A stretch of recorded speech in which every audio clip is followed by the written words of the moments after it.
Hello નમસ્કાર વિદ્યાર્થી મિત્રો નમસ્કાર। હું ઓઝા ફાલ્ગુન તમારું ઓઝા ક્લાસીસ ચેનલમાં સ્વાગત કરું છું। જો વિદ્યાર્થી મિત્રો પહેલી વાર આવ્યા હોય તો આજે ચેનલને સબસ્ક્રાઇબ કરી દેજો, બેલ નોટિફિકેશન દબાવી દેજો। તો વિદ્યાર્થી મિત્રો આજે આપણે ધોરણ 10માં ચેપ્ટર નંબર 13 આંકડાશાસ્ત્રમાં સ્વાધ્યાય 13.2 નો દાખલા નંબર 6 કરવા જઈ રહ્યા છે। તો વિદ્યાર્થી મિત્રો દાખલા નંબર 6 માં આપણે બહુલક શોધવાનું છે।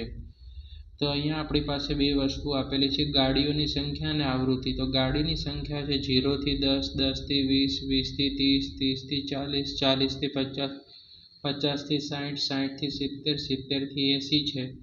આવૃત્તિ છે 7 છે, 14, 13, 12, 20, 11, 5 અને 8। બરાબર। બહુલક કોને કહેવાય? જે આવૃત્તિ સૌથી વધુ આવતી હોય તેને શું કહેશું આપણે? બહુલક। તો અહીંયા વિદ્યાર્થી મિત્રો 20 શું છે? આપણે આ રકમમાં આ દાખલામાં બહુલક, જેને આપણે F1 કહેશું, અને આગળનું 12 છે તેને F0 કહેશું, અને 11 છે ને શું કહેશું વિદ્યાર્થી મિત્રો? F2 કહેશું। બરાબર। અને જે 30 થી 40 છે એ આપણો શું થઈ ગયો? બહુલકીય વર્ગ થઈ ગયો, અને 40 છે તે આપણી અધસીમા થઈ ગઈ। અને વર્ગ લંબાઈ કેટલી છે? 0 થી 10, તો h બરાબર શું થઈ ગયું? આપણી વર્ગ લંબાઈ। તો વિદ્યાર્થી મિત્રો આપણે લખશું કે મહત્તમ આવૃત્તિ 20 છે, રાઈટ। વર્ગ કેટલો છે? તો કે વર્ગ છે 40 થી 50 છે। બરાબર। વર્ગ કેટલો છે? 40 થી 50 છે। હવે આપણે કિંમતો લખવાની છે વિદ્યાર્થી મિત્રો। L ની કિંમત લખશું આપણે 40, F1 ની કિંમત છે આપણી 20, અહીંથી લખવાની છે।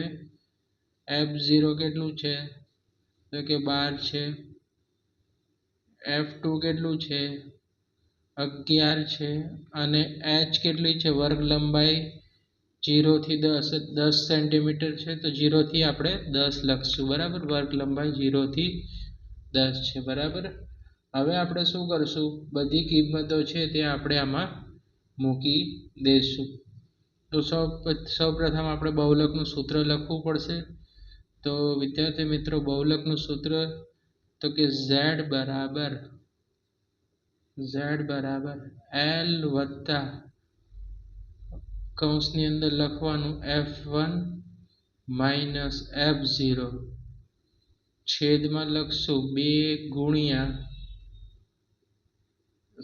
2F1, અહીંયા 2F1 આવશે, માઇનસ F0 માઇનસ F2, બરાબર, ગુણ્યા h।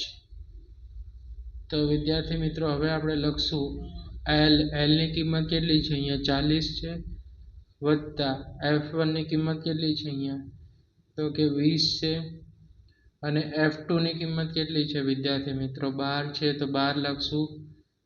2 હવે આવશે 2 ગુણ્યા F1 ની વેલ્યુ 20 છે, માઇનસ F0 ની વેલ્યુ 12 છે, અને F1 ની વેલ્યુ કેટલી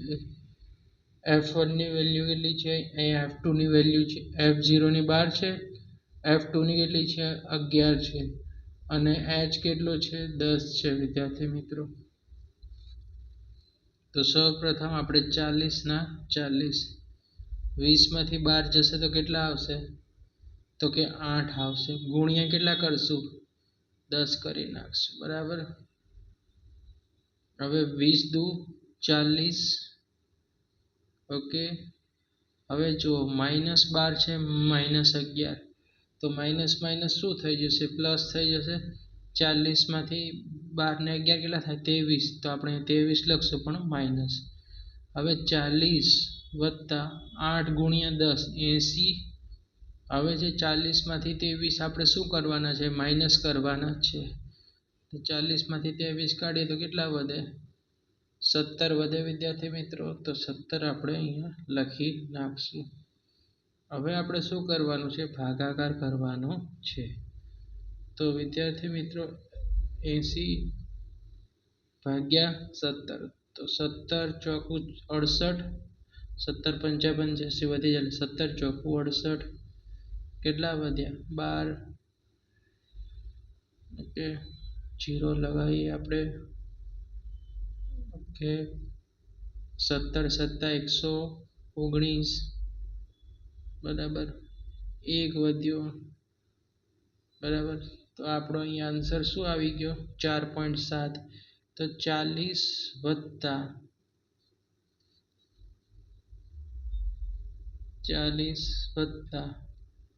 4.7 તો તમારો આન્સર શું આવ્યો વિદ્યાર્થી મિત્રો 44.7 તો આ સોલ્યુશન હતું સ્વાધ્યાય 13.2 ના દાખલા નંબર 6 નું તો વિદ્યાર્થી મિત્રો વિડીયો પસંદ આવે તો વિડીયોને લાઈક કરજો ચેનલને સબસ્ક્રાઈબ કરજો અને તમારા મિત્રો સાથે આ વિડીયોને શેર કરવાનું ભૂલતા નહીં હવે આપણે નેક્સ્ટ વિડીયોમાં મળીશું